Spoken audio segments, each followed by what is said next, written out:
Welcome to Norse Code, the #1 podcast for your Minnesota Vikings. I am your host and producer. My name is James Sagashnik. Thank you guys so much for listening. And on the other end of the tin cannon string, we have our analyst and co-host. You know him from numerous blogs and podcasts around the internet, most notably from theathletic.com. He is useful human Arif Hassan. Arif, how you doing tonight? I'm good. How are you? I'm surviving. I think surviving is the right word for it. I'm surviving. I made the mistake of going to IKEA on a Sunday afternoon. And oh boy! I had a weapon. I took their catalog in and wrapped it up like a like a bat. So as one does. Yeah. The last time I had been in IKEA, the cops were involved. So like, I'd sworn like a blood oath, like Kill Bill style, that I'd never return to IKEA on a Sunday.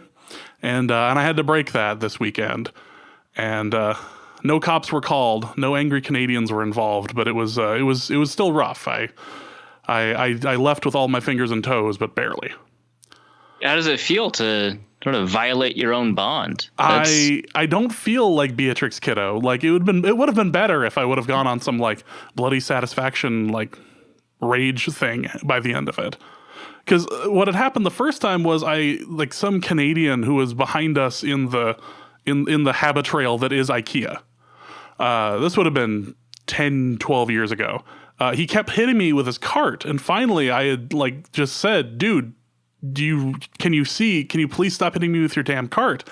And he took this as some grave insult to him and his people. As best as I could tell, and his wife jumped on top of my then girlfriend, and things got weird, and the cops were called. And it was at that moment I had sworn I would never step into an IKEA on a Sunday again, and I had to do it this weekend. And I kept telling the girlfriend, I was like, "This is a bad idea. The last time I was here, blood was shed. Cops were called. Cops were called. Blood was shed. I don't want to do this again." You know, what's fun about the cops being called on you, though, in IKEA is that it takes them forever to find you because they have to also go through the same habit trail. Right, yeah. So I imagine they follow the arrows. They don't try to take shortcuts. That's got to be the worst idea. There are elevators in IKEA you're not allowed to really go on. So I thought that they would have gone through there, but apparently they literally just went through the whole store. That's amazing. Yeah, so that's James's IKEA story. I swore a blood oath, Kill Bill style, that I would never go back to IKEA on a Sunday, and I broke my vow, and I feel dirty as a result. I don't feel like this was a positive life choice for me, but oh well, I survived. And with that, welcome to this episode of Norse Code. I went through IKEA so that I didn't have to sit and watch the Eagles game live. I wanted to watch that afterwards. Again, if I was going to hurt that much, I was going to do it to myself. But we are going to be recapping the win over the Eagles. Plenty to talk to about that. Bad calls, good calls, Thielen and Diggs being possibly the best duo in the league, the run game not being terrible, and the defense holding up. And, of course, Linval Joseph's fat guy touchdown. So plenty of stuff to talk about. But before we do, we just want to thank you guys so much for listening and donating and spreading the word about Norse Code. Again, we really do appreciate the work of everybody outside of the show and just trying to keep the Loch Ness Monster at bay and trying to help this be a really successful podcast. Again, we really do appreciate it. We do have a new donor. Matthew Merkins, I believe is the name here, says from, regrettably, Wisconsin. He does have a question for Arif. He says, what are the odds that we have 3 NFC North teams in the playoffs this year? Bonus odds, Daniil Hunter leads the league in the sacks at the end of the year. Huh. Well, I'm sure I could pull up what the odds probably should be for that. I would say the odds are actually pretty small, even though, the Bears seem to be rolling. The Packers and the Vikings, though they're 500, are in a position where they should probably do well. The odds are still pretty small because they're kind of interdependent outcomes, right? So 2-2-1 teams, I assume, you can average out the difference between 2 and 3 teams and 3 and 2 teams to see their playoff odds, like historically speaking, since 2002. And that puts the Vikings at and subsequently the Packers at about 36%, right? But these aren't independent of each other, right? They're related to each other in some way because, they play some of the same opponents, and more importantly, they play each other. So I would say whatever those odds are multiplied against each other, it's a little bit lower than that. So probably less than 15%. So yeah, they're pretty low. And then that kind of also assumes that the Viking or the Bears kind of continue on their pace. And I don't think they will because, have a lot of trust in their quarterback, even though their defense is really good. They look like the picture perfect team of someone that is going to, or that if they get 1 to 2 injuries on their defense, they're cooked. Like they just have that look to themselves. Like if their defense can't put up numbers, like you could look at them like last year's Vikings at that point. Like their defense is doing incredible things, but if they lose 2 pieces out of that, they're going to fall apart. Yeah, no, I think so.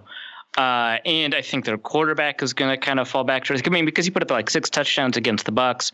A bunch of them were wide open. He, of course, threw them to the left, despite me personally. Yes. But overall, I don't think that he's a particularly good quarterback. So I'll imagine that he'll fall back down to earth. I think that defense is due for some regression, especially in the turnover department, because you just cannot rely on Khalil Mack always getting a sack fumble.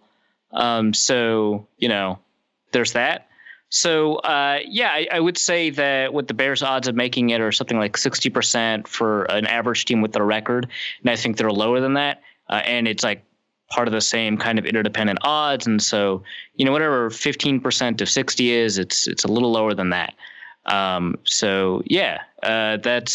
are my thoughts. What is that, like 10%? I don't know.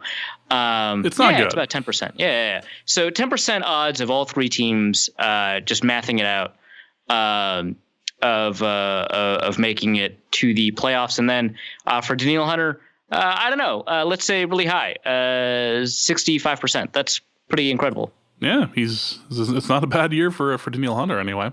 But again, thank you, Matthew. We really do appreciate it. If you too would like to donate to the show, if you've listened to the show and hear value in what we've put out for content, you can go to patreon.com/NorseCode and donate there. That's a more of a monthly subscription. You can do $1 a month, $3.50 to help you keep the Loch Ness Monster at bay, $5 a month, whatever you'd like to do. You can also go to paypal.me/NorseCode as well. So again, thank you guys so much. If you find yourself in the New York area and would like to come to a live taping of a Norse Code show, you can go to Bar None Thursday, October 18th. That's basically in like a week. So again, Bar None Thursday, October 18th in New York. We'll be doing the show at about 9 o'clock Eastern Standard Time. We will be posting the show later that night for listeners. I will be bringing my editing equipment, so we will be posting that that night. So please come out, say hi to us. We'll have some merch for you to take home. But Bar None Thursday, October 18th in New York City. Check us out. So all of this is wrapped up nicely. So let's go to the Eagles game. And I want to say that this game seemed defined, at least on the Vikings offensive side of the ball, by Kirk Cousins' ability to get rid of the ball quickly and throw passes that were less than 5 yards. Would that be accurate? I would say, and I can take a quick look at Cousins' like passing chart, and I would say that that's largely accurate. I will say, so Cousins ended up getting rid of the ball or aiming the ball around 36 times, right?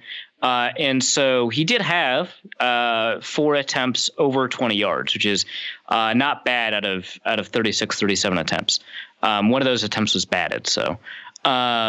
So yeah, that's not bad in terms of deep percentage, but he had just this incredibly small percentage of intermediate throws. So I think only 4 of those throws are intermediate, so 10 to 19 yards per Pro Football Focus. So that is a a really just a surprising. I mean, I already mentioned surprising, shocking. It's really uncharacteristic of Cousins. It's really uncharacteristic of most NFL offenses. You don't tend to see it very often. It actually, that passing chart kind of reminds me of the 2013 Eagles, of all things, with Nick Foles, where they would pass short a ton and take a couple of deep shots. So I think the average depth of target for Foles was not that bad. But a great proportion of his passes were 5 yards or lower. And so of Cousins' passes that were past the line of scrimmage, so he ended up having 29 passes past the line of scrimmage. 21 of them were before the 10-yard mark. So there was a ton of really fast, really aggressive, get rid of the ball really quickly type throws, slants and stuff that's underneath. And then, like I mentioned, he did have an additional 7 throws behind the line of scrimmage. So a lot of really fast stuff, which is a big reason that Diggs ended up getting a bunch of receptions for a bunch of yardage in the game, because the way the Vikings have been using him early in the year is much closer to Jarvis Landry, Percy Harvin type role, which is frustrating to me personally, but it has been working for the offense. So yeah, that was the game plan against the Eagles. It was good for 301 yards on 36 aimed attempts, 37 total attempts, and 300 and a touchdown in the air. So 109.6 passer rating. That worked out really well. Another really important thing for the way the passing game worked out, though, is that the Vikings were able to avoid pressure on a good chunk of dropbacks, more than let's say usual, because the Vikings have been allowing a ton of pressure, but they still did allow pressure. 18 of 41 total dropbacks, and which that's it's like 46%, 47%. That's pretty high, but it is lower than I think what it felt like happened in the Bills game.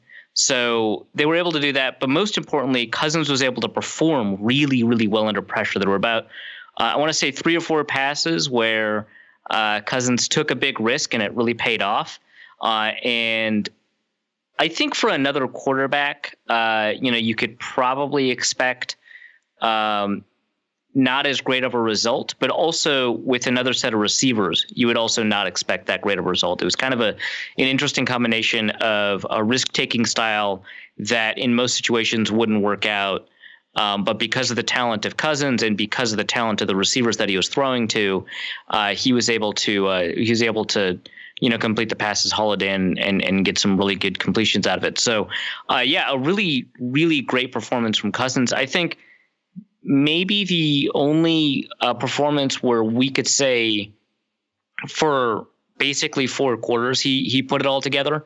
In the San Francisco game, he struggled a lot in the second half, especially in the fourth quarter.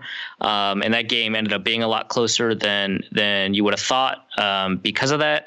The Buffalo game, obviously, he was partially at fault for some pressures, fumbles, and turnovers. The Green Bay game, he didn't really turn it on until the fourth quarter. The Rams game, he was pretty good, but there were just streaks of play where he wasn't. And in this game, he was pretty consistently really on point. So, and it helps that the game plan was designed to minimize the pressure up the middle, which means kind of lower difficulty passes and stuff like that. But honestly, I think if you're going to adjust for context, you could move the curve in one direction because they were in theory easy throws because they were quick and they were underneath, but you have to move the chart back in the other direction because he was under pressure for 46, 47% of his dropbacks. So I would say overall, not a ton of reasons to grade him negatively against the curve.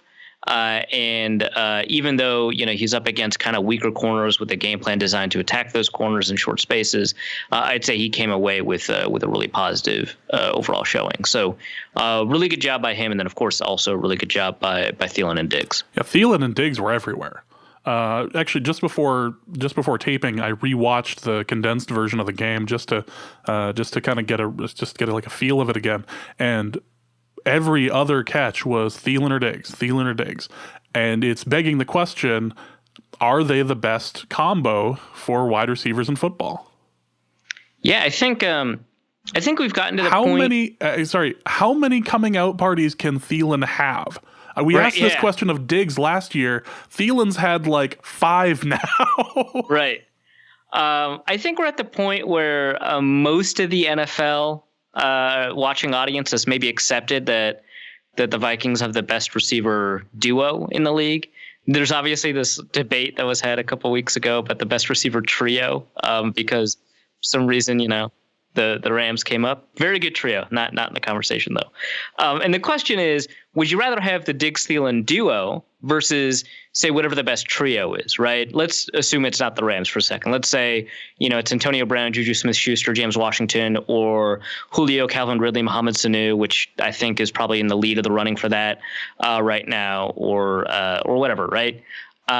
You could even say, in a couple of years, it could be Houston, right? With DeAndre Hopkins, Kiki Cutie, and Will Fuller. But for now, I would say it's probably better to have the trio that you have in Atlanta. But having the duo with the Vikings is really up there in terms of wide receiver situation. So, I would say you could say that the question right now, actually, that a lot of people are posing, because Adam Thielen now has 5 consecutive games to start the season with 100 yards, which is an NFL record. And he's still somehow, I think, second in yardage to Julio. I don't know how that happens, but okay. But yeah, he's currently kind of breaking NFL records and all that. There's a conversation right now whether or not Thielen is actually in the top 5 or the number 1, right? That I think it's kind of like maybe I don't want to be the one to say this, but let's think about it sort of thing, the way people are talking about it on Twitter, that Adam Thielen is kind of the best receiver in football right now. I don't think he's the best receiver on his team, which is not a knock on him. But, Thielen has been way out producing Diggs, so it's getting more and more difficult for me to make this argument, like I have been for every week for the past, year and a half. But certainly he deserves to be in this top 5 conversation, if not just for the sheer production total alone. So another player that deserves to be in that top 5 conversation, of course, is Michael Thomas, who people have kind of kept out of the conversation. You've got Odell, you've got Julio, you've got Antonio Brown. And then after that, you kind of, should we put DeAndre Hopkins in there? If those are the 4, who's the 5th? That sort of stuff. And, maybe it's Michael Thomas, who has been nuts in a lot of ways. Maybe it's Adam Thielen. If Stephon Diggs is better than Thielen, but it just happens to not be outproducing him yet, which, mind you, Stephon Diggs is getting the shadow from the top corner in most games. I think in this Eagles game, there wasn't a shadow. If there was a shadow, it was on Thielen. But Diggs ended up getting the top corner in the San Francisco game, or not in the San Francisco game because they didn't shadow, except a little bit. Sherman did follow Diggs just a hair, but he did get the top corner in the Rams game, and he did get Tre'Davious White in the Bills game. So that's kind of worth thinking about. But yeah, it's interesting, right? Because if you can make an argument that Thielen should be a top 5 receiver. And Sam Monson on Twitter said something like, I'm running out of things to say that Thielen is not good at, which, fair. He may never have, Tyreek Hill speed, right? But there's, 4 receivers who might have Tyreek Hill speed. Or I guess 0, right? Because he's supposed to be the fastest. But, comparable. Then kind of where else are you left, right? Because he's way faster than the average receiver. He's quicker than the average receiver. He's a great route runner. He's got phenomenal hands. He's great at contested catches. He doesn't have the stuff at the extremes, which we talk about a lot. We talk in the guide about how he's like a jack of all trades, maybe a master of none, where he doesn't really have a trump card because he's not a top 5 receiver in speed. He's not a top 5 receiver in size. But at the same time, he's probably a top 5 receiver in deep ball catching, and he's a top 5 receiver in contested catching, which is how speed and size are supposed to translate into the NFL anyway, right? So that is kind of fascinating. What is he bad at? And the thing is, the stuff that he was bad at when he was in camp in 2013, when he was a rookie 2014, even when he was having his coming out party in 2015, the stuff that he was bad at is stuff that he's kind of known for being good at now. He's vastly improved his release off the line of scrimmage, which is something Diggs used to be way better at than him. He's massively improved his hands. I remember in 2013, he had all of these concentration drops where he would double clutch the ball. He would drop the ball a lot in camp, which I'm guessing doesn't show up a ton in this Mankato State film. Maybe it does. Maybe that's one of the reasons he had to be a tryout and only 2 teams contacted him. The other one being, trivia by the way, Panthers. But who now have Jarius Wright and they used to have Joe Webb and a gamut of other Vikings receivers, right? Even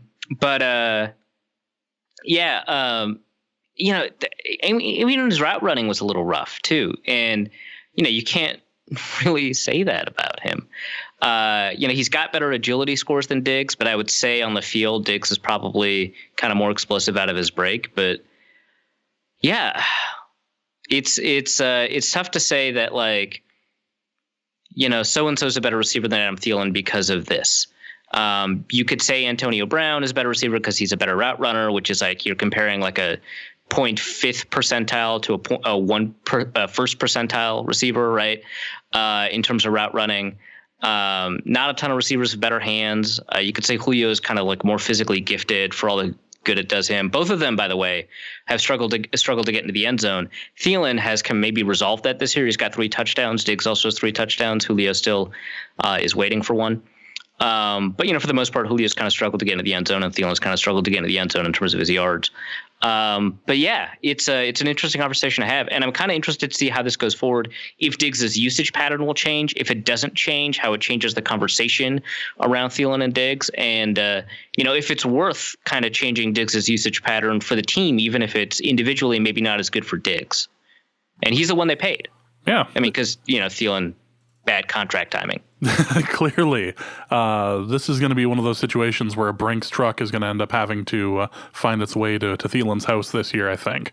Yeah, I think everyone kind of agrees they're just going to have to pay Thielen at the end of the year. Yeah. Regardless of contract situation, which, complicates the Sheldon Richardson, Anthony Barr, Trey Wayne stuff. But, it's probably worth it, right? I mean, Thielen's way more important than any of those guys. As it's turning out, yeah. He's already returning punts, which baffles me. Right. Well, they were. I think it was a situation where they were just you know what, this game's way too close. Anybody who screws up a punt, we're in a bad position. It's I think it was a 1-score game at that point, and muffing is a turnover. So they were just let's put our best hands guy and make sure he doesn't get hit. And so it's just fair catch it, maybe no matter what. It's wow, there's Thielen out there. Oh, yep, yeah. Thielen's out there on special teams. All right. I get the idea of having him stomping grounds. Yeah, I mean, I get him on the hands team. I got that. I understood that on the onside recovery. I was just going, oh, hi Thielen. He just kind of sticks out, and this isn't a race thing. He sticks out there on the field. It's whether it's the gold gloves or the gold feet. It might be that he's kind of their clutch reliever, right? Oh, is this a really important situation? Put Thielen in. Oh yeah. They're about to throw a Hail Mary. Yeah, he'll play safety. Don't worry about it. Well, the Vikings did this with Harvin years ago. We have a situation that needs to be improved. All right, let's just toss him out there. Yeah, soon Thielen's going to pull an Edelman and play cornerback, which, not to make it a race thing, right? Use your phrase.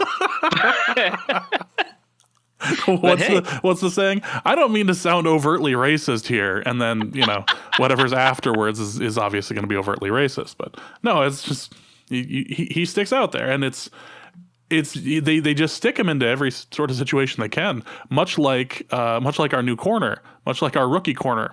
It's just I don't remember a defensive player that we signed for a rookie year where his name has been said more often. This game especially, where he seemed to be all over the field and doing some good work, albeit trying a little too hard for that interception. Yeah. He's been pressing, right? He's been maybe working a little bit too hard to try and get things done. He ends up allowing 6 receptions on 6 targets, which sounds really bad, but mostly it's the Shelton Gibson one that for 48 yards that ends up hurting him. He did allow a touchdown reception to Zach Ertz, technically, right? That's the one that It was just like a really impressive, throw and catch. But yeah, for having allowed 77 yards, Pro Football Focus doesn't knock him too much in coverage grade, gives him only a negative 0.5. Yeah, he mostly had to deal with the kind of underneath stuff, right? So he had to deal with a 5-yard throw to Nelson Aguilar, or, a 6-yard throw to Zach Ertz that wasn't a touchdown, or a 4-yard throw, and an underneath to Wendell Smallwood on third down, an underneath to Jordan Matthews, who's an Eagle again, by the way, for 4 yards. So he mostly did a good job of keeping the play in front of him. It seemed like there were potentially some communication issues, but what's really notable actually is that Mackenzie Alexander, his snap percentage has gone down every game. He started out, I think, at 70% in the San Francisco game, and then it was like 60-odd%, and now it's closer to 40% in this game. And that's a result of A, rotating Mike Hughes in there, but B, also playing the safeties more often. So George Aloka and Jaron Kearse played just under half the snaps, another like 47% of snaps, right? And they played a lot of slot corner in those snaps. Jaron also played a little bit of linebacker, but they played a lot of slot corner, and that's a response to the Eagles' game plan of putting out a bunch of tight ends. It's something they've done every week. But yeah, it's interesting to note. I wouldn't make too much of it until next week against Arizona, who also does not use tight ends a lot like the Rams, to see if Alexander's percentage goes back up where they won't need the safety in there as often. But right now, it seems like Mike Hughes is kind of winning the cornerback battle between the two when they do want a corner out there, and he's been playing not amazingly, but pretty well. And he has to get his communication down. He has to be a little bit less aggressive, which is always difficult to ask a corner to be. So let's start with the offense, and obviously Cousins did very well, and Diggs and Thielen were catching basically everything that was tossed at them. The run game looked better, not great, but better, and this was the result of Rock Thomas. This was Latavius Murray. Stephon Diggs was also involved in this. Was this a thing of blocking? Yeah, Diggs involved in the run game. At one point, I think Diggs had the longest run of the 25 yards. Yeah, well, he was leading the team in rushing for a long time. Yeah, so the run game wasn't great, but was serviceable. But the run game was really important during that last drive. So at least the run game is somewhat there. Yeah, what I found kind of curious is that they were really only trying to run. They either were running these end arounds, right, with Diggs to kind of stress the edges and attack those corners and force the defensive ends to kind of switch and pursue. Same thing with screens. But they really didn't like to run the ball to their left very often. They only had, I think, for the running backs, I think they had 4 total runs to their left, which this is not a can't throw left situation. No, this is going to turn into one of those Vikings can't run left things. Right. But I mean, in this game, I thought it was interesting, and it might be because Brandon Graham is maybe the best run defending edge defender, and he was out there quite a bit. So this isn't like a Vikings can't run left thing. It's just kind of like, who are they running behind and why? With Riley Reif out and Rashad Hill moving to the left tackle position, earlier than halfway through the game, it's not even like they can't. It's not like they don't trust Riley Reif or they don't trust Rashad Hill, because they were running right when Rashad Hill was the right tackle and running right when Brian O'Neill was the right tackle. I just find that curious. It's probably just a randomness distribution thing. But yeah, I said 4. I think they had 5 runs to the right, but they totaled on those 5 runs looks like 1 yard. Great. So maybe it was a good decision to keep running to the left, because up the middle, they totaled looks like 20 yards off of 4 carries, and then to the right, and so not to the left, to the right. They got the bulk of the rest of the rushing yards, and this doesn't include Stephon Diggs. So they got another 25 yards on 7 carries to the right. So yeah, it's interesting that they chose to run behind Mike Remmers and whichever tackle they actually liked the less, right? So when Brian O'Neill was on the field, it was him, And when Riley Reif was on the field, they ran behind Rashad Hill. And those are the guys that you think that they don't prefer as much. And then Mike Remmers at guard, who they don't also like very much, or shouldn't, because he's not playing very well. But nevertheless, it seemed to work out. And I find that really interesting because even though they weren't running in that direction very often, you end up with like an interesting Pro Football Focus grade where Tom Compton, mostly on the strength of his run blocking, ends up being the highest graded offensive lineman, and he's the left guard. Well, what's the deal? Well, they pulled him a lot, and he did really well when he was pulling. And so the Viking strategy here mostly seems to be getting more than usual. Like every team pulls guards and stuff like that, but getting more players to the point of attack more often, even if it means a slower developing run play.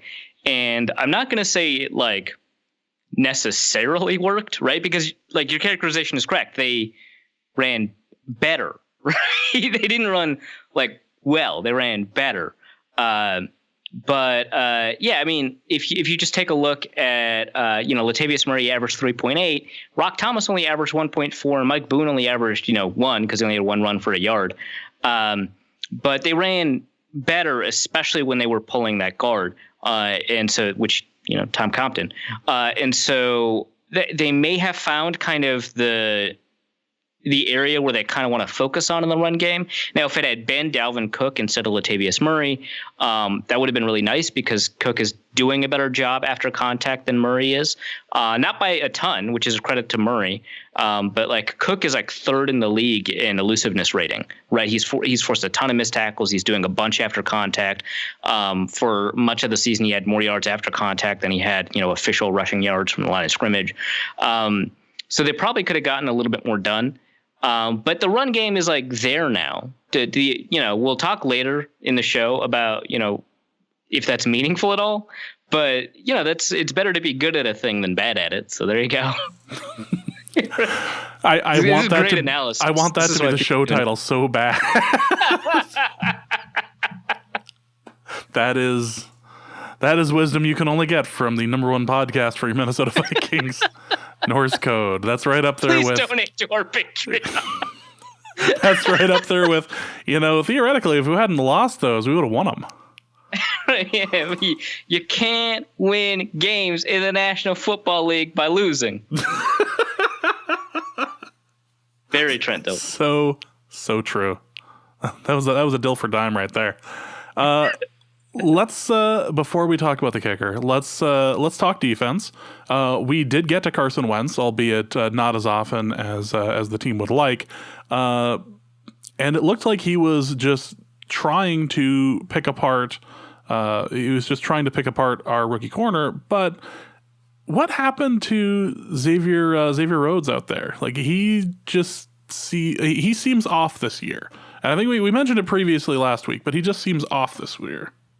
Yeah, I'm not sure what it was, especially because he actually did well against Alshon Jeffrey, right? The matchup that everyone was like, maybe not hyping, but like bringing up. Alshon Jeffrey can every year, it doesn't matter which team he plays for, whether it's the Bears or the Eagles, he seems to burn us every year. And he only ended up with two catches, albeit he ended up with, I believe, either 1 or 2 drops, but or overthrows or whatever. But Alshon didn't burn us, and that's. Right. Well, we talked about this, right? Because it's like, one game it was the NFC Championship game. Nothing was going right, so maybe that's Alshon, maybe that's just a thing. But the other games he was up against, like Josh Robinson and Chris Cook and stuff like that. So we actually finally got to see. Hey, don't worry about it. It's fine. Whatever. 5 targets, 2 receptions, all of them with Xavier Rhodes in coverage, 39 yards. Didn't burn. The Vikings. So that's cool. But Rhodes himself didn't do all that well. Nelson Aguilar, who's been struggling this season, ended up getting one up on him, or 2, I guess. One for 20 yards, another one for 13 yards. He was manned up against Dallas Goedert on a target, ended up allowing that target. It just hasn't looked like he has the ability to get into position as quickly as he used to. If it's an explosiveness thing, that's kind of worth thinking about, because he has the length, he has the speed, he should have the explosiveness. And the thing about him is that he's not necessarily a super agile cornerback, and he's kind of made up for it with his length and his explosiveness to kind of get into position. And so his explosiveness is kind of dropping. He doesn't have like the same athleticism profile as Terrence Newman did, although I guess no one does. Terrence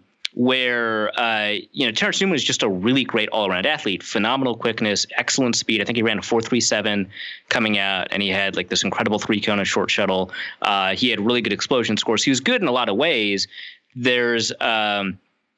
And that might be why, if he suffered an injury or if he's just declining due to age or whatever, he found other ways to kind of make up for it, because he had kind of other movement skills. Whereas with Rhodes, maybe, and this is all speculation, maybe the accumulation of injuries has kind of hurt his explosiveness a little bit, because he wasn't phenomenal last year either, right? He was good, but he wasn't phenomenal. He wasn't like an all-pro level or a Pro Bowl level corner last year, even though the year before, he definitely was a Pro Bowl corner. And this year he just hasn't been playing all that well. In this game, he wasn't playing all that well.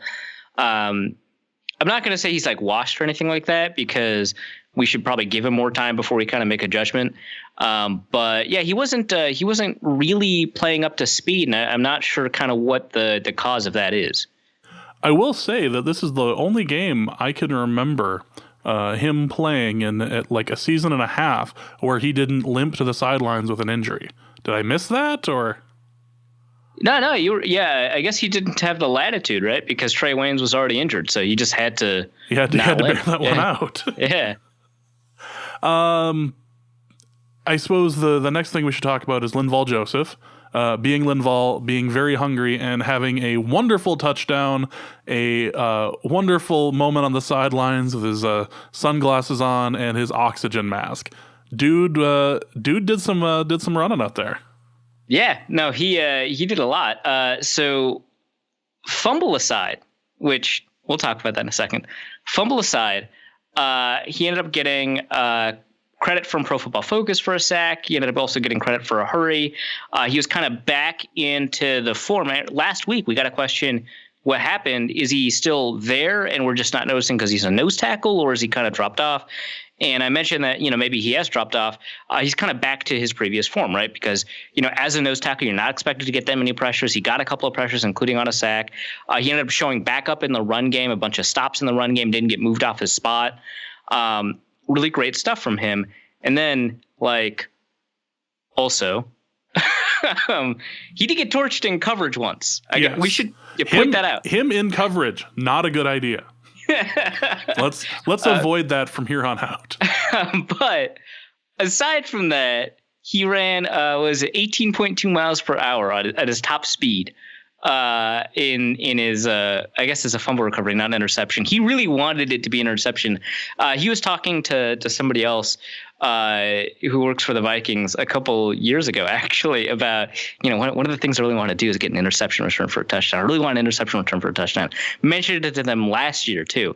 I really want an interception return for a touchdown. It's something that he's cared about a lot.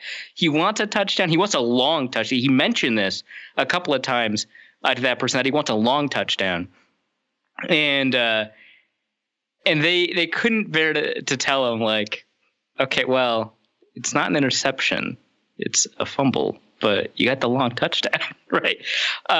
He seems fine with however it's recorded, right? Because the highlight exists, and his goal, he told Courtney Cronin, was to get above 17 miles per hour, which is hilarious that that's a goal. And he burst past it, 18.2 miles per hour. It's crazy. I can't run 18.2 miles per hour, even if I'm not falling on asphalt. I was gonna be nice about it, so just. But I just need to get ahead of it sometimes. But yeah, really incredible stuff. Plus, you get a key block from Sheldon Richardson, who I think that was the most important block in the play. And then also you had Anthony Barr and Eric Kendricks kind of running interference on a running back that Barr was in coverage on. So that was a pretty good team effort. That was very much compared to the Chad Greenway interception or fumble return for the touchdown that we saw at the game we attended. Yeah, at the game we attended, that he did for your birthday, clearly. That's just the way these things work. And in that the entire team was like, no, this is happening. We need to we need to shield this. Like, ducks fly together. Like, how do we get this thing to go? Like, this was going to happen one way or another, and they made it a thing. And the image of Linval Joseph with the shades and oxygen mask is just classic. At what point do we bring on a kicker, not to the team, but onto like our podcast, so we can talk about Viking kicker issues and possibly exercise some sort of demon? Dan Bailey was not great, but he nailed the last one, so Zimmer was happy. Boy, I take back my comment about about his first field goal last week, with style, where it hit the upright but it still went in. I don't think that was intentional anymore. No, I'm man enough to admit when I'm wrong, and I may have been temporarily wrong about that. Dan Bailey didn't have a great day, but I suppose at least he didn't have the day that Mason Crosby had. Yeah, I mean, small victories, right? The only he missed 2 of them, but I'm really only upset about Mason Crosby, not David Crosby. David Crosby is a folk singer. I just want to clear that up. I was just gonna keep going. No, let's just keep going with it. No, let's riff on it. Go for it. I'm not upset about the 53-yard miss. Those will happen. The 28-yard miss. That's stupid. You should make. I mean, and this is like only because you're an NFL quality kicker who has been invested with this much resources and faith in the team. I can't do it, but you should just make every kick under 30 yards. Yeah, you should. That's the expectation. So that is pretty upsetting. Obviously, not shopping for new kickers because he did not fold under pressure, where the ghost of kicks past did not haunt him. Where that seemed to be kind of the issue with Daniel Carlson, right? Where he kind of let his mistakes get to him and they just kind of snowballed. Apparently, like, we can't know with 100% certainty, but that's what it feels like. And that certainly didn't seem to be the case here. So, hooray. Winning games is good. That's the second Dilferism in the show. And Dan Bailey was a big part of that. Yeah, I can envision Carlson hanging out in some seedy hotel room in Truth or Consequences, New Mexico, just shaking back, or just rocking in a chair back and forth. Got a bottle or something, and I'm just sitting on his knee, just going, I don't understand. It just kept going left. I don't. it just kept. It wouldn't. I pushed it to the right and it just went left. There was no wind in the building, and it just kept going. I don't. And Blair Walsh is in the chair next to him, going, "I hear you, man. I totally get it. Totally understand." So the Vikings won. We are now in a much better position than we were before the game, and thanks to the Packers' woes, we're doing fairly well in the division. So we have Arizona coming up. They will be visiting Minnesota this coming Sunday. So we will have a preview episode later in the week to discuss all of those matchups. But for right now, let's go into the mailbag and let's go to Peter Tieglin, who asks: Newman, Robeson, Berger, Easton, Wright, Griffin, Waynes, who are we missing the most right now? I guess Newman. It'd be easy to say Griffin because some people have been kind of worried about the Vikings' lack of a pass rush, which I wrote a piece indicating that there's actually not that much of a concern about the pass rush. This game also certainly demonstrated the Vikings could get to the quarterback a couple of times.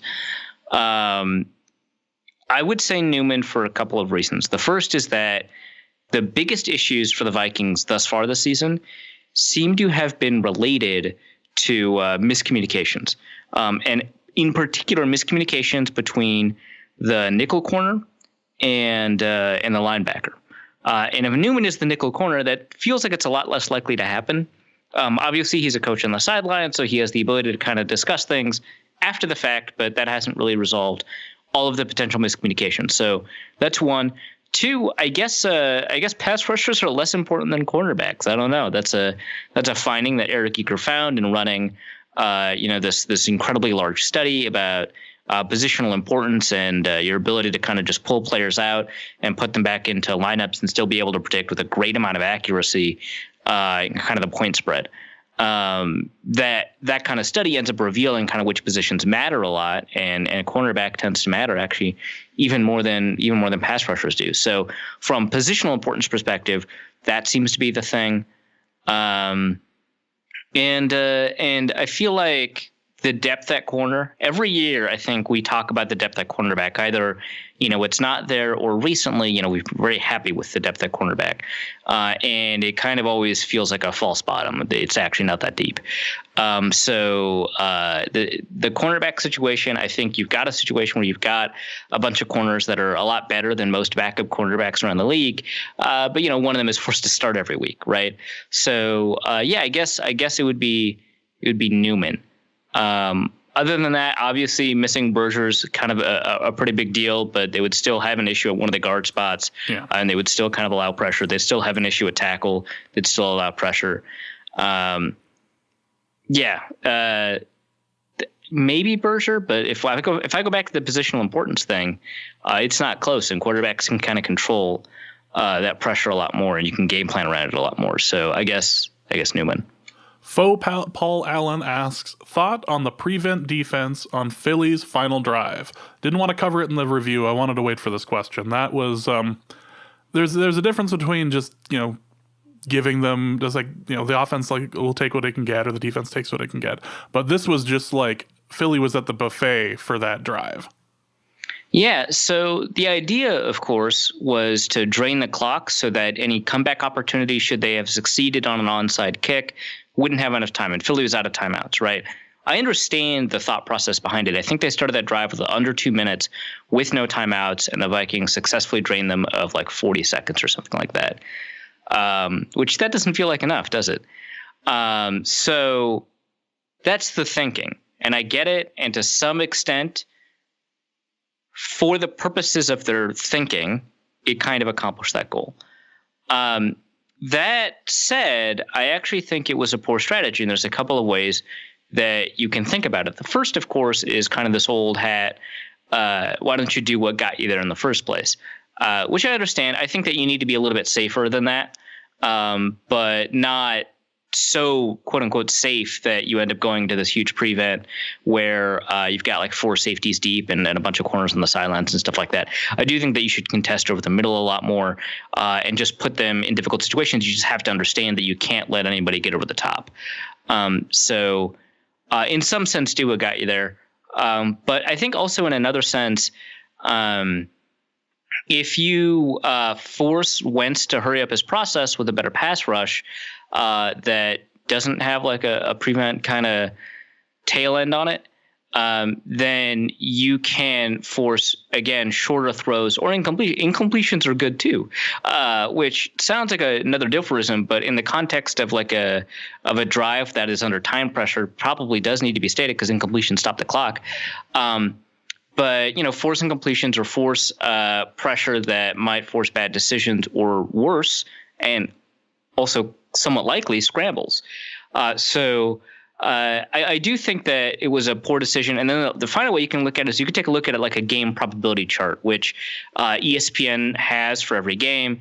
They're not remarkably great in terms of modeling the end of games, it seems like. And I say seems like because I haven't run the numbers, so I could just actually be wrong, and I just remember the outliers. But my understanding is that they actually don't tend to model the end of games very well, where they're kind of too aggressive in declaring a winner. But the Vikings at the beginning of that drive had a 99.9% probability of winning. A good strategy, essentially because you can't go higher, a good strategy keeps it at 99.9, and a bad strategy is one that is worse than how NFL coaches have performed in that situation in the past. And because we know how they've performed in that situation in the past on average, because 99.9 in the these are models based off of history. In the past, coaches have won 99.9% of the time in that situation on average. We know that any dip below that means it's a suboptimal strategy. And the Vikings dropped to, I want to say 97 point something before the penalty on Sendejo in the end zone, in which case they dropped to 95. And one could argue that, hey, that means they quadrupled the chances of winning, but I think that's too extreme. I think it means that there was a lot of room for error, essentially. But it does mean it was a bad strategy. It was suboptimal. It means that they did worse than the average defensive kind of coach does in that game. And they created essentially a window for winning by engaging that. So historically, statistically, it seems like that was a poor strategy too. But I do want to say I do understand the thinking. I just think it isn't borne out by the results, and they didn't drain enough clock given that all of that consideration in mind. You should, if you're going to give up completions, require them essentially to drain more of the clock for that to work out. Yeah, that was that just felt like one of those, oh, so this is how we're going to lose, huh?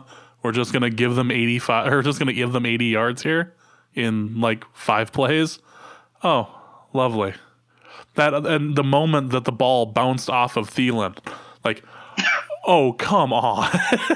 Right, yeah, like right. This is how this is gonna go? Really? It felt, yeah, exactly. Act of God that it came back to the Vikings at that point. Really? John Belk asks, I remember one of Arif's worries about Cousins being his play under pressure. Has this season changed your thinking on that at all, or is it still too early to say? I'd say it's a little too early to say for 2 reasons. The first, again, is statistical, mathematical, historical, which is to say that play under pressure is not very stable, and you have to have a large sample to have a really good understanding of how a player does under pressure. And unfortunately, even a full season is not a large enough sample. Year-to-year correlation studies on performance under pressure has kind of borne that out. And so to say someone is poor under pressure either takes kind of a qualitative look at kind of their habits under pressure and then projecting them out, or it takes a lot of data, in which case we've got 3 years of data with Washington. And he wasn't statistically as bad as I think a lot of the reports on there on him say. But I do think that qualitatively he has performed poorly under pressure. And this is, I think, another situation. You can go back to those at the beginning of the recap when we talked about how Cousins had 3 or 4 throws that were really risky, that a quarterback with lesser talent would have been punished for, and a quarterback throwing to lesser talent but with his level of talent, but throwing to lesser talent, would have also been punished for. And so, what does that mean? I think that he makes those throws kind of regardless of who he has. So if he's throwing to like Jamison Crowder, who is probably an underrated receiver, but he's like no Stephon Diggs or Adam Thielen, he's probably going to be in a bad situation. But if he's throwing to Adam Thielen, it's Adam Thielen, right? You're fine. I think that I'm still concerned about it because I think that you can't just hope that your receivers just win those contested catches all the time. I mean, that's kind of exactly the reason that the Vikings, kind of let Case Keenum walk. Of course, more of his game was based around that than Cousins, who can be much more careful and much more methodical about his approach, except when, he has to move off of his, third or sometimes even second read and is under pressure. But, for the most part, I would say we saw the elements of that risky play in this game, and I would say they're not necessarily a credit to him, but they're not necessarily a fault on him, given kind of the situation that he's in.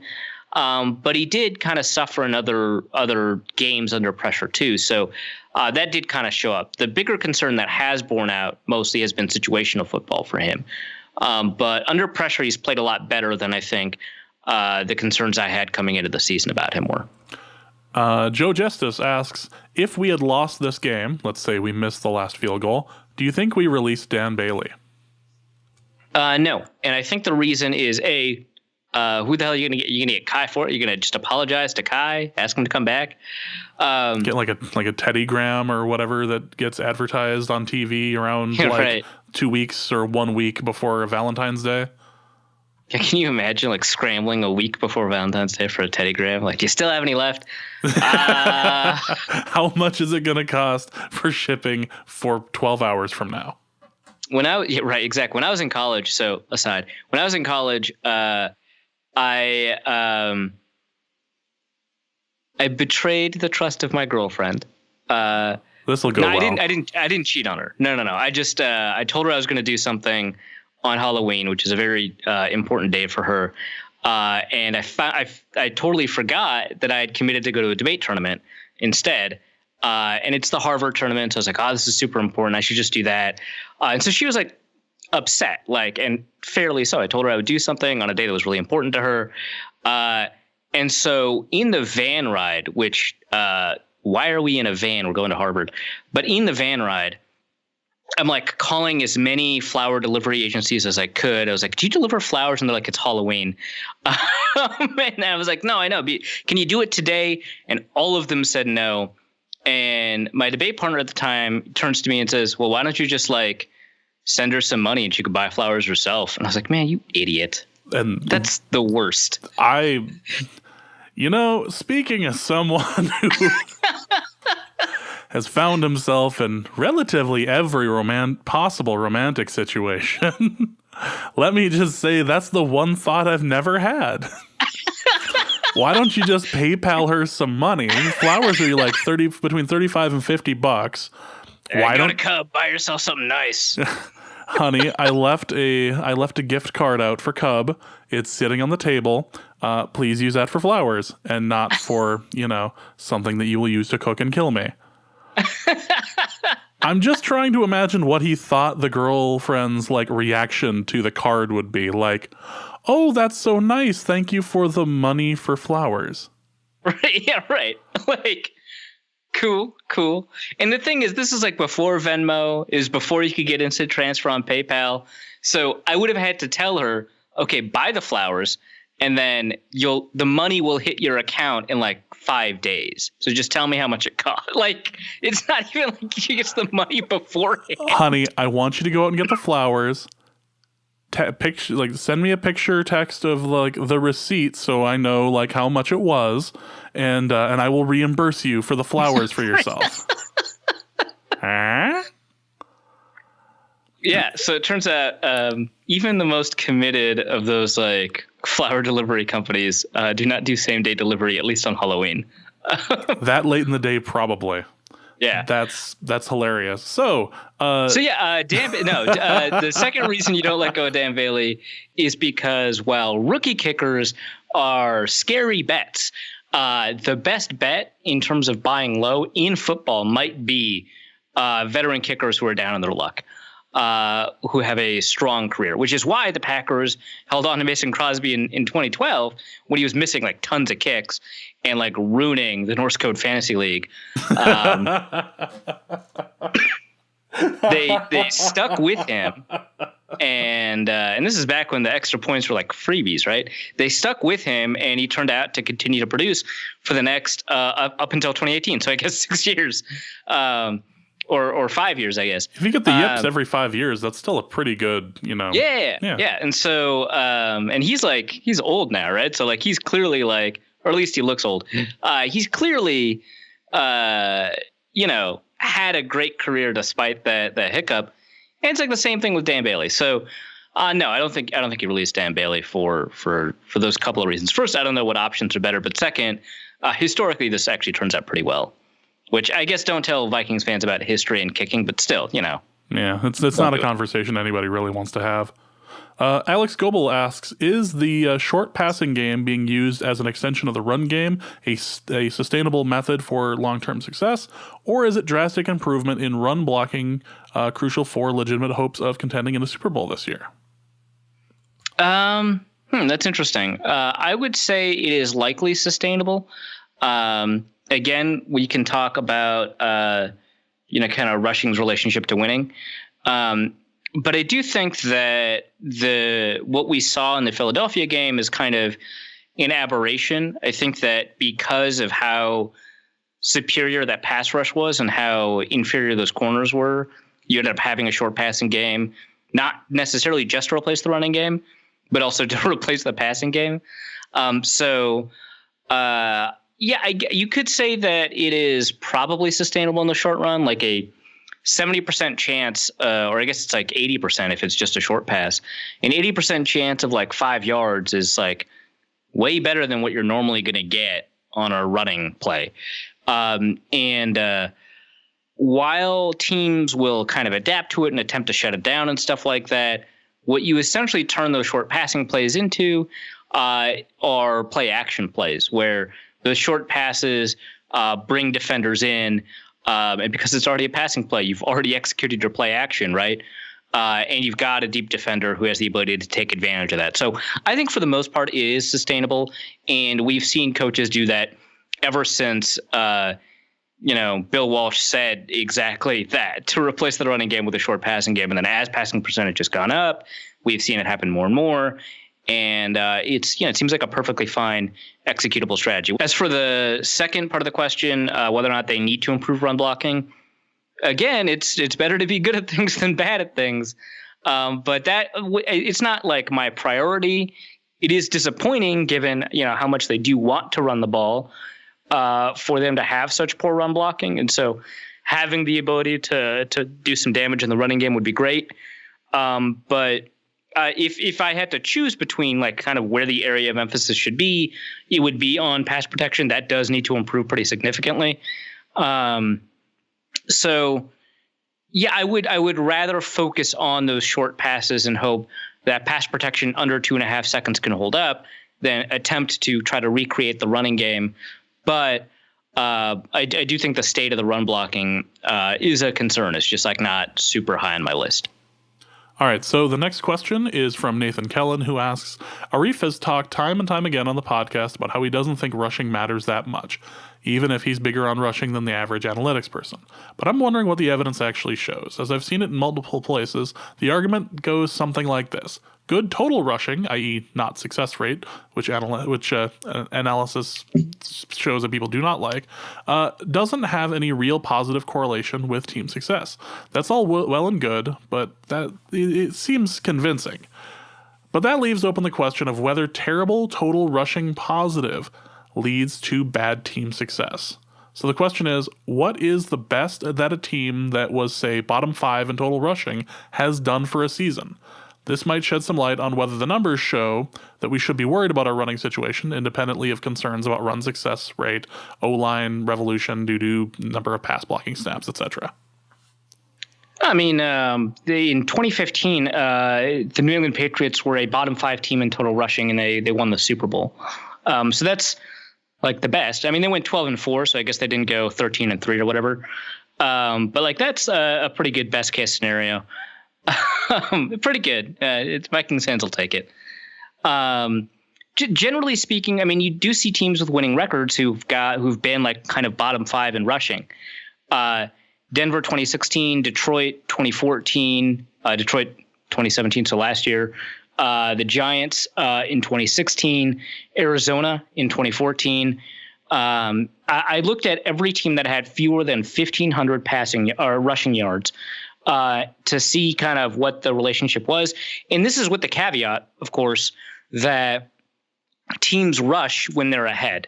And so the teams that tend to have low rushing yardage but high win totals tend to have produced them off the back of really close fourth quarter scores and comeback victories. So that explains kind of Detroit a couple of times that they had like a bunch of comeback wins. So they didn't have much room to run the ball. But we know that the teams generate additional rushing yards when they're in the position of winning. And so the way that some analytics people have turned it is they say that winning causes rushing, which is like cute, and it's not, it's necessarily imprecise because it gets the point across pretty easily. So even knowing that, teams with fewer than 1,500 total rushing yards have a 43% win rate over the past couple of years, which I think is really high given that these are teams that we have pre-selected for not running out the clock. So that's kind of one way I looked at it. But this question was interesting enough that I looked at it a couple of other ways. The first thing I wanted to say was most of these studies that are at least rigorous show that there's no linear relationship. So I'll post a bunch of links in the show notes. So if a team rushing well does not cause wins, if a study shows that, then it also shows that a team rushing poorly almost always, so it almost like conversely should show, and it tends to show because these tend to be linear studies, that a team rushing poorly doesn't lose that often. And the reasoning for that is kind of simple, right? If you're rushing well, who are you rushing well compared to? Well, those teams that are rushing poorly. And so in the same year sample where you've got the same season, where you've got a set of good rushing teams and a set of bad rushing teams, you can only define a team that rushes well against teams that rush poorly. And so if those teams don't lose more games, that means the good teams don't win more games. Now, if the relationship is nonlinear, I understand that doesn't quite kind of filter out in the same way. So if you rush average, maybe that's all you need, and any more than that doesn't help, but any worse than that does hurt. I can understand that situation, and sometimes it feels like that can be the case for offensive lines and cornerbacks and stuff like that. So I get it. So I looked into this even further to eliminate the impact that rushing late in games in order to run out the clock has. I looked at all of the instances in the past 3 years that teams in individual games rushed the ball in the first half. And I looked to see if more rushing yards mattered in the first half, if more rushing yards per carry mattered in the first half. And I wish I could do success rate, but that would have taken a lot longer, and because success rate is much better than yards per carry, which can be very noisy. But I looked at those two measures just to see if at least the most common ways we think about rushing can impact your point differential in the first half. And remember, if you're winning in the first half, there's like a 78 or 79% chance that you're going to win the game. So this is a pretty good proxy for just how good of a team you are, right? So it's also a pretty good proxy for like how many possessions you had in the first half. But for the most part, just under 80% chance of predicting who's going to win the game. This is a pretty reasonable proxy. And I found that there was a statistically significant relationship between rushing yards and an even stronger statistically significant relationship between yards per carry and point differential at halftime. But the size of that relationship was extremely small. So the relationship was definitely there, but also it just wasn't that big. In 2017, it was the largest, but over the 3-year sample in first halves, it was pretty small. It's about 5 to 10% of the explanation and variance of point differential. And this backs up what some of these other studies show from, again, Eric Eager, who is very aggressive about saying running backs don't matter. Ben Baldwin of the Seahawks. He's a Seahawks writer for The Athletic and also has run a bunch of stuff for SB Nation. Ben Baldwin is also like a very like evangelist on running backs don't matter. And sometimes they kind of just say running doesn't matter, although really the argument is running backs. But Ben Baldwin found that even when you exclude sort of the fourth quarter in those situations where teams are already winning and therefore running, the best rushing measure we have, which in his view right now is success rate, still shows that the size of that relationship between rushing the ball and winning is about a third the size of the relationship to passing. And that includes if you only look at kind of those bottom tier teams. And so even if you're really poor at running the ball, one of the weird effects that has, not weird, but one of the interesting effects it has is that it like encourages you to pass more often. And if you pass more often, you're more likely to win. And so you force yourself into a situation where you choose the more efficient strategy. And so it kind of just balances out the fact that you're just not doing as much on an individual play. That said, you should always be good at short yardage rushing somehow, whether it's just run blocking or having like Jerome Bettis or whatever, because that does matter. Like 3rd and 1, the expectation on rushing is I'm not going to say about even, but pretty close to passing. So you should be good at short yardage. That's always important. Next question is from Timothy Sullivan, who has 2 questions. First one, would it benefit the run game to at least consider bumping Remmers to right tackle? Man, we're talking about the running game a lot. Yeah. Yeah, sure. I mean, neither Rashad Hill nor Brian O'Neill are like good run blockers. And Remmers has never been an amazing run blocker, but he's been much better than those two. What happens at guard? Maybe it's Danny Isidora. Maybe it's Brett Jones. If it's Brett Jones, you're probably not going to get a bunch out of the running game off the right guard situation. but it's not like Remmers has been killing it there either. It's still a downgrade. In my estimation, my guess, if it's Isadora, it's probably an upgrade, but it's probably not significant. But the upgrade that you'll get at right tackle and run blocking is probably worth it. So from a running perspective, yeah. And then, I mean, also honestly, from a pass protection, I just think they should move him to right tackle. That's my thing now. Second question. What is the most valuable insight and or article material you have gained from a Twitter fight? Well, so I mentioned yesterday, or not yesterday, on Sunday, someone was like, Arif, why do you fight all the time after games? Which, fair.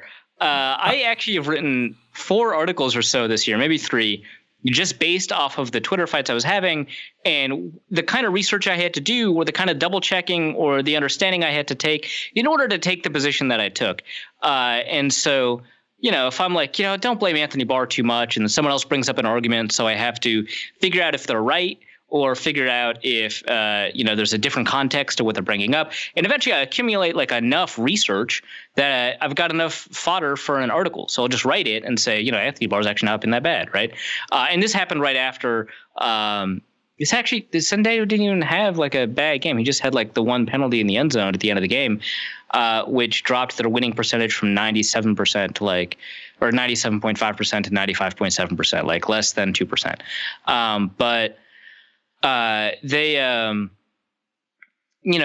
tweeted out that, you know, the Vikings should trade Sendejo, which if it's an argument about how like safeties are not that important and that the Vikings have a lot of depth at safety and they can promote Anthony Harris or George Loco or even Jaron Kearse has been playing really well, and acquire an asset in return or something that would be more worth it than having like a 5th safety, you know, I would believe it. But it really feels like this is in response to Sendejo seemingly playing poorly, and so it's just like, man, what? Come on, man, that's ridiculous.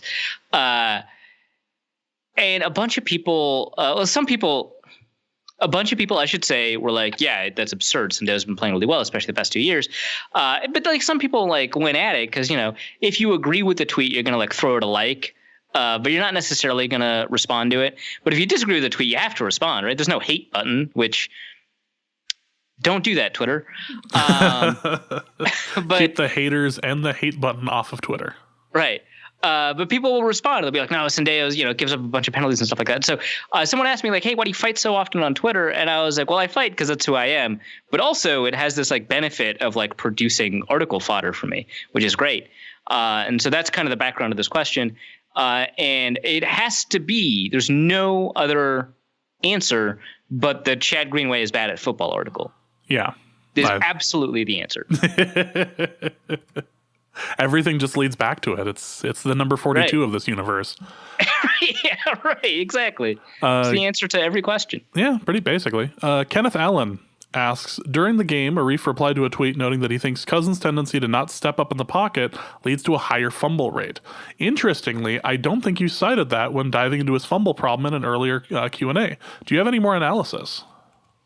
Yeah, I think it's related to what I said earlier about kind of awareness in the pocket and awareness of kind of blindside rushers and stuff like that. And I know people sometimes feel like when people bring that up, they're being a little bit harsh because like, how can you see a person that's like behind you?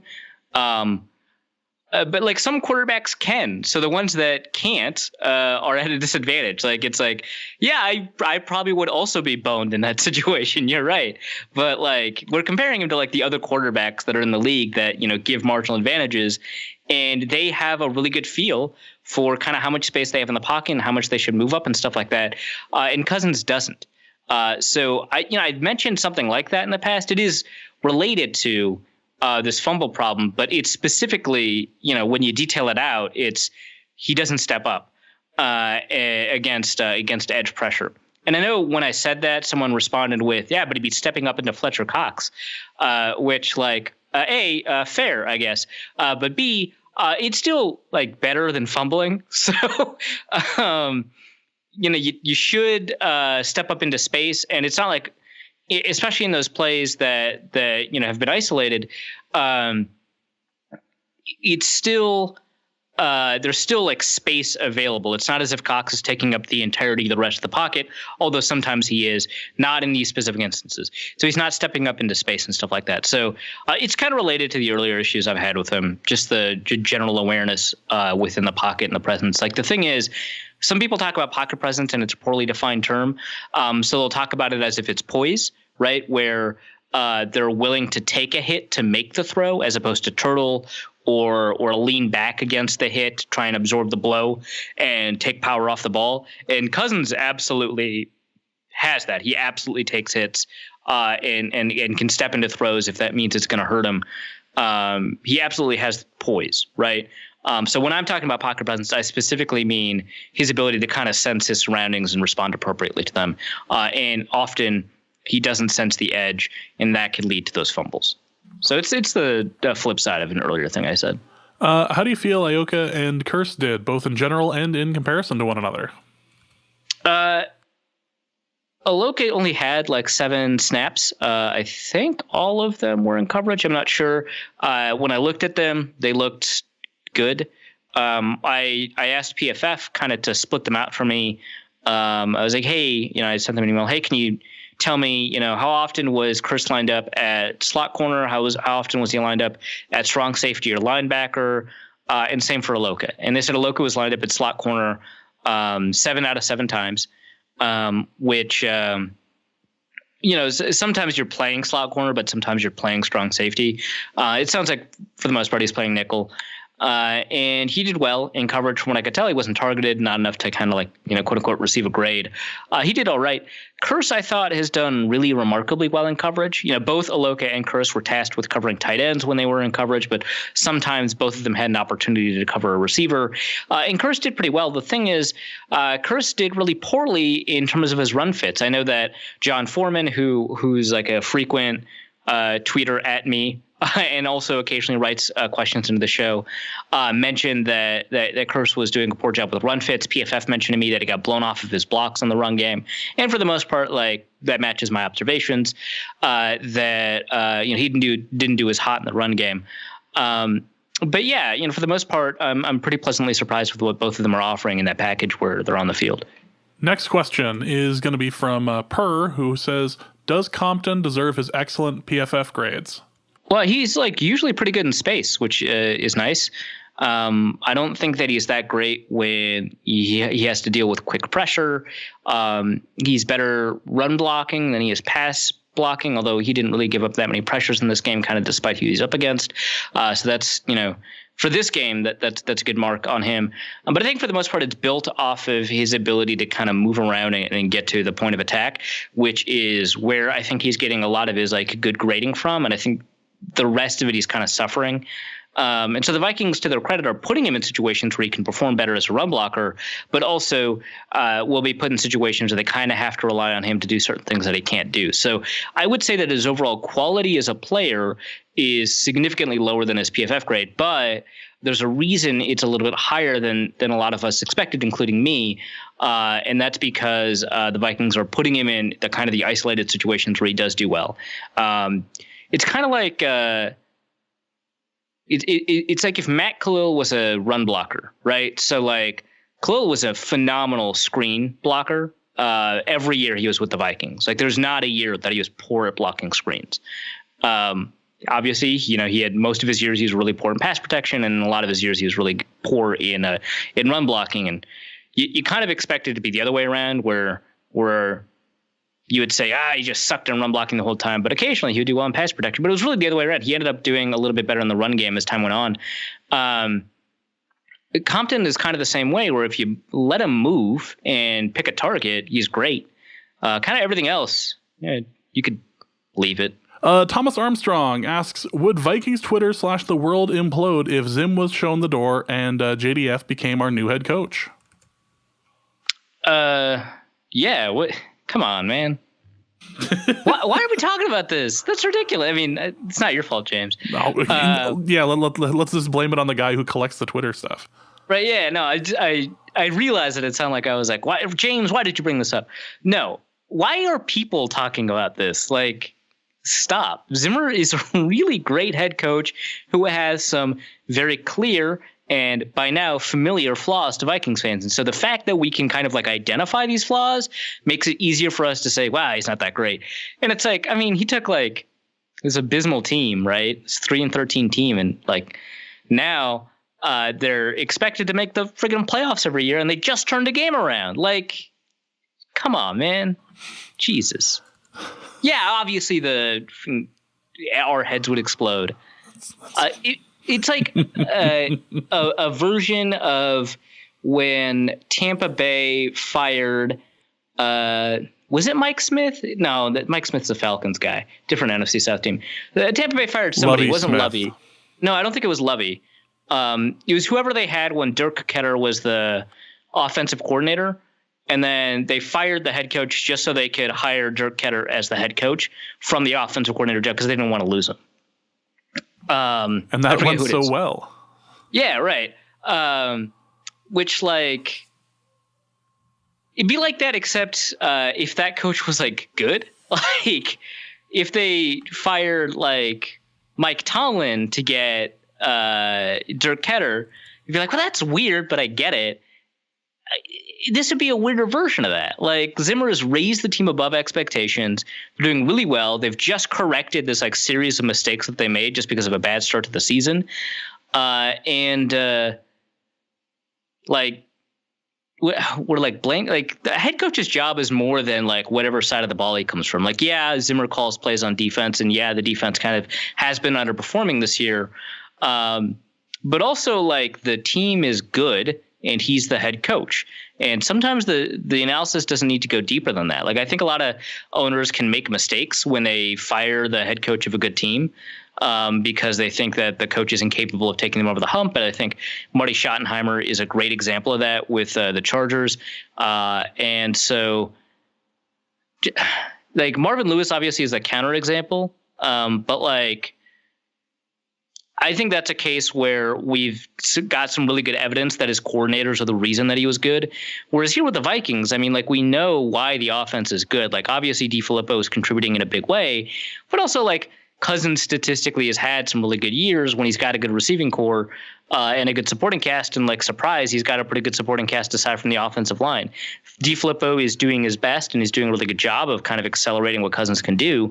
But also, like, you know, the whole coaching staff is pulled together by Zimmer, and he's like the reason for it. So like, yeah, I don't know. They're in the NFC Championship game last year, man. Why do people bring this up? People are dumb. People make a mess. Let's go with Corey Rug, who says, James, has anyone mentioned that you have a very similar voice to Chef John? I smell a Norse code food YouTube channel. No, although this is like the fourth person who's written in saying that my voice sounds like somebody. It's like not entirely there, but it's close enough. My favorite being the Jack in the Box guy. I think at one point I was going to read like the lines from a Jack in the Box commercial. I don't know whatever happened to that idea, but no one has said Chef John. I don't think you sound like Chef John. So I love, so it's the Food Wishes channel. I love that channel. It's so good. Every time that he talks, he sounds like he's asking a question, like the end of every sentence. He's got this like up, whatever they call it, like an uptick, but yeah, so he ends his sentences in moving his tone up, which he said in a Q&A. So I'm really into Chef John. He said in a Q&A that that's a purposeful decision. And I think for a lot of people, it initially is very annoying. And actually, the first couple of times I watched his videos, they were kind of annoying. But now it's just like relaxing, and it's like part of his charm. Yeah, come on, bring it on, man. You should, like, I don't know, maybe you should spice up the intro of the show. Well, I don't know what you're talking about. Spice up the intro of the show by, it's like, hello, everybody. This is James Pagashnik at Norse Code Podcast. I can't do it that well, but I mean, you're the Chef John impersonator, so I imagine that you can. And we want to make sure we put some extra paprika in this one. Like, it's and of course, a dash of cayenne pepper. We're moving on. Not acknowledging any of this. You are tasked with feeding Linval. What's your menu? Whatever the hell he wants. Wait, just give him anything, man. I don't have enough food in my house right now. I have an army basically living with me right now, and I still don't have enough Right. food for this. So if Linval was like, I'll pay you to get the food. I want you to make the food for me. I don't want to pick, which would be a very weird thing for him to say. Well, you're with the Athletics, so these things just kind of happen. Yeah, they just come up in conversation. I would just get a pot roast going because it scales really well. You can just get a lot of it. And so if you got enough like slow cookers or a pot large enough and a deft hand or, a big enough oven or whatever, right? That's pretty easy, right? And if I'm serving Linval Joseph, I don't want to screw it up. Like I'm very confident in my ability to cook, but also I just don't want to screw it up. Pot roasts are really hard to screw up. True. I would go with a gigantic amount of spaghetti and meatballs. Like I would just try to make this as easy as possible and have the largest quantity, knowing that eventually he would have to stop eating pasta.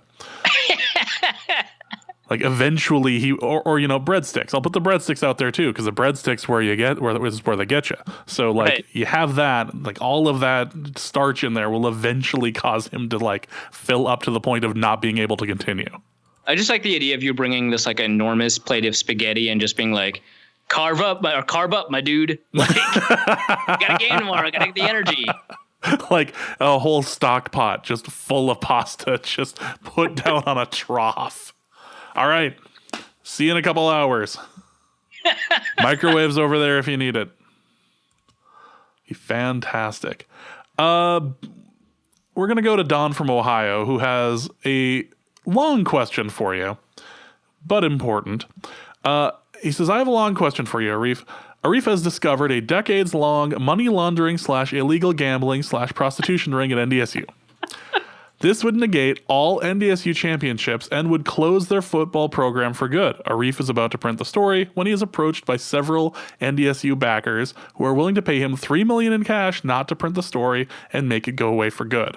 Arif counters with forcing Carson Wentz into instant retirement and making him give Arif his Super Bowl ring, which Arif could technically sell for cash.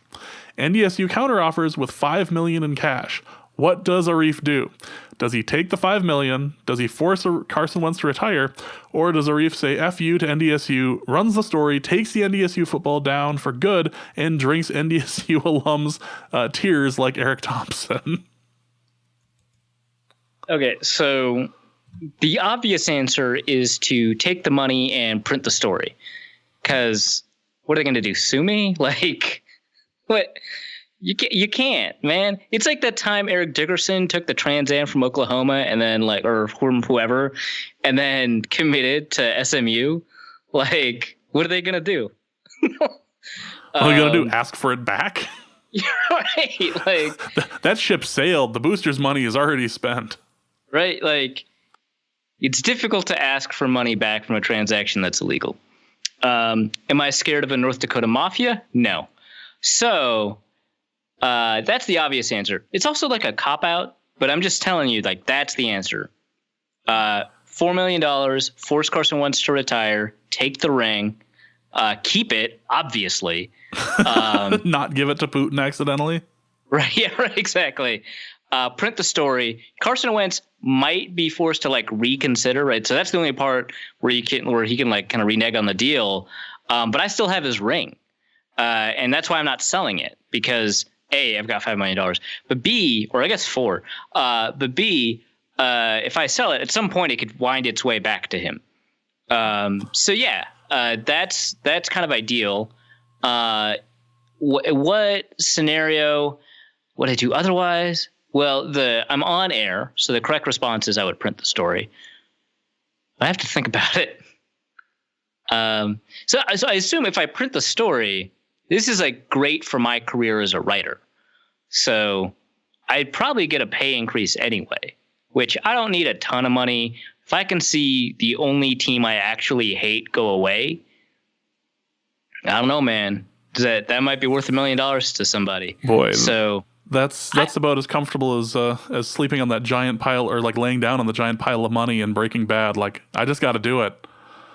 I might just print the story, but I mean, obviously, take the money, force Carson Wentz to retire. I could do without the extra $4 to $5 million to make Carson Wentz retire. Take the ring, keep it.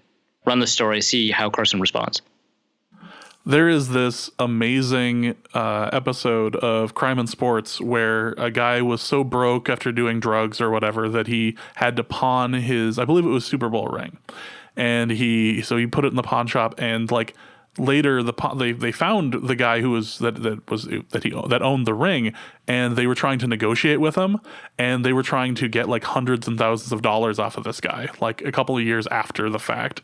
After he'd like gotten sober, and the guy's like, no, I don't have any money. I don't have that sort of money. And some friend of his from the team went and bought it for him and held on to it and said, like, I'm keeping this to make sure you stay sober. Like, I believe he did end up getting it in the end, but just like, yeah, these things can eventually find their way back to the original owner. So it's not unheard of in that sort of instance. I imagine if an Eagles Super Bowl ring goes on the market, Carson Wentz is like pretty aware of it. That's a prime reason to have Google Alerts set up on your phone. Right. Just throwing that out there. So that is going to be it for episode 250 of Norse Code, the most 250th episode of Norse Code ever. We will be back later this week to talk about the Arizona Cardinals.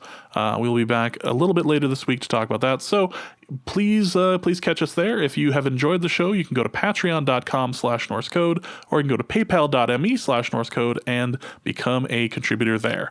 Arif, what do you have to plug? Yeah, we've got a piece up on The Athletic. If NFL Game Pass ever fixes their shit about the all 22 from that game, I've got a piece coming up reviewing kind of the biggest plays in that Eagles game and kind of what the Vikings did to win. And then, of course, I'm going to preview the Cardinals game.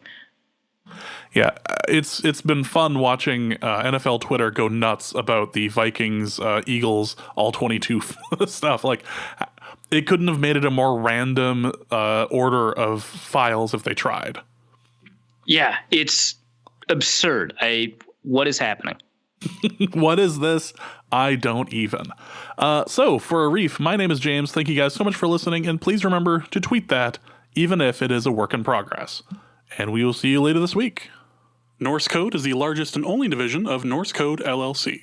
You can find Norse Code on the Daily Norseman, SB Nation's Vikings blog at dailynorseman.com. You can also find it on iTunes, Stitcher, Google Play Music Podcasts, Spotify, or wherever fine podcasts are aggregated. Our Vikings blogger extraordinaire and generally useful human is Arif Hassan, and he can be found on Twitter at Arif Hassan NFL. I am your producer and co-host, and my name is James Pagashnik. You can find me at the show's official Twitter feed at NorseCodeDN. If you'd like to donate a few bucks to the show, you can make your one-time donation at paypal.me/NorseCode, or a recurring monthly contribution can be made by visiting patreon.com/NorseCode. Any questions or comments that won't fit in a tweet can also be sent to norsecodepodcast@gmail.com. On behalf of the Norse Code staff, we thank you so much for listening. Our formula is this.